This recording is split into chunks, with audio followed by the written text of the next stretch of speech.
Marcela começou o programa de hoje aqui, às margens do Lago Paranoá. E é daqui também, pertinho da Ponte JK, que a gente vai falar sobre um assunto sério. Mas antes, vamos dar uma olhada nessa vista? Ela é realmente linda! Mas para preservar esse ponto turístico da capital, é preciso que periodicamente sejam realizadas ações de limpeza. Para se ter uma ideia, em 7 edições do Lago Limpo foram retiradas 30 toneladas de lixo. Claro que nada comparado ao desastre que está acontecendo no Nordeste. Por lá, a contaminação é de óleo, como vimos aqui no Interesse Público.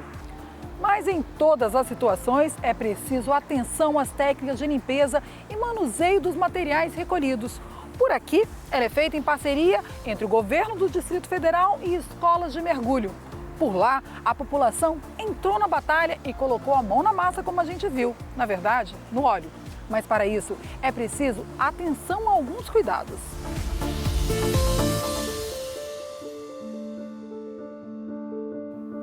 A Madê está por dentro mesmo de tudo isso. Inclusive, lá do lago, ela veio aqui para o estúdio e trouxe, inclusive, um especialista para a gente conversar sobre tudo isso.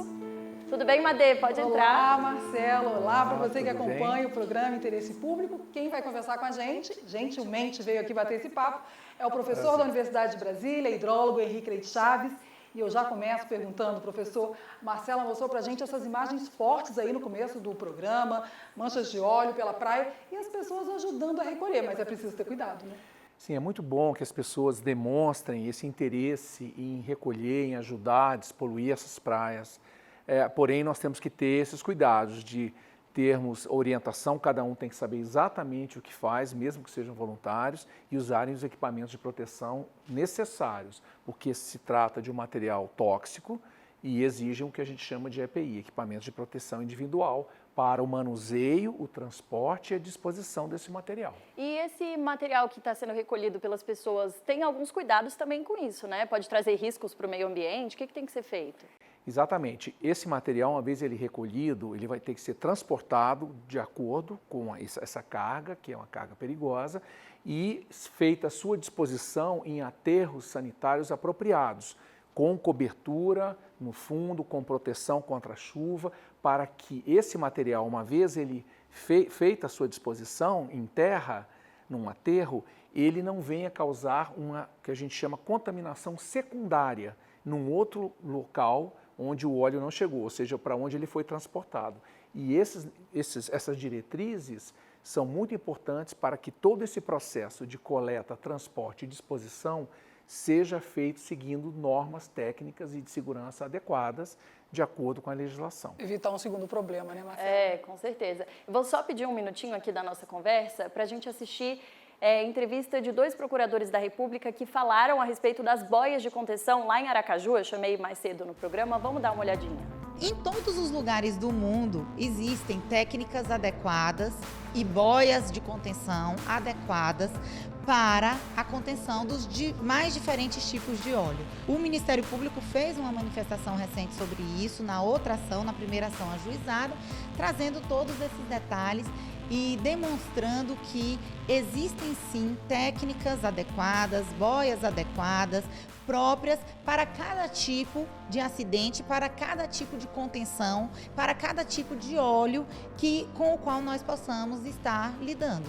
O Ministério Público Federal apresentou um documento muito técnico, de 30 páginas, explicando o porquê, a razão de existirem, sim, métodos, técnicas e materiais adequados para fazer toda a proteção das nossas áreas sensíveis e vulneráveis no estado de Sergipe. Aliás, isso vale para toda a costa sergipana, que essas técnicas e métodos são aplicados no mundo inteiro para esse tipo de desastres naturais. Então, essas medidas que foram recomendadas pelo Ministério Público estão corretas, né? Existe a Lei 3127 e a própria resolução CONAMA, também que trata do assunto, regulamenta um tema, elas estabelecem exatamente esse plano de ação de contingência. No caso, eles teriam que ser imediatamente iniciado por parte do governo federal e esse comitê executivo, mas mais importante do que isso é que nós tenhamos diretrizes muito claras e definidas sobre o que, quando, com quem e onde fazer essas medidas.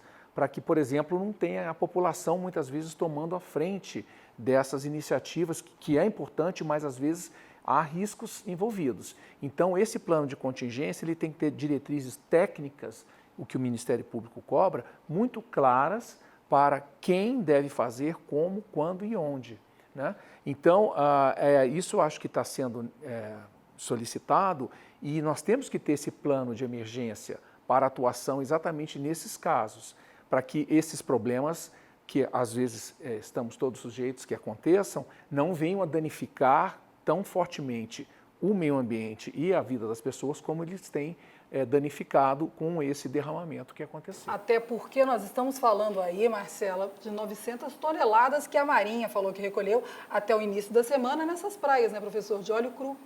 Isso que é, como foi dito, uma primeira leva. A gente não sabe exatamente a propagação desse derramamento, se isso continuará algum tempo e quanto isso vai se depositar nessas praias. Porque o que se deposita, o que se vê é uma fração, porque existem praias, quilômetros e quilômetros de praias desertas, onde as pessoas não estão fazendo essa coleta desse material. Então, realmente, o impacto talvez seja muito maior do que as pessoas estejam vendo hoje. E mesmo assim, já são 200 localidades, 78 municípios e 9 estados atingidos. É muita coisa, né? Eu espero que logo, logo a gente possa voltar com boas notícias com relação a esse caso. Muito obrigada, Madê, pela participação. Muito obrigada também, professor. Nada, prazer foi meu.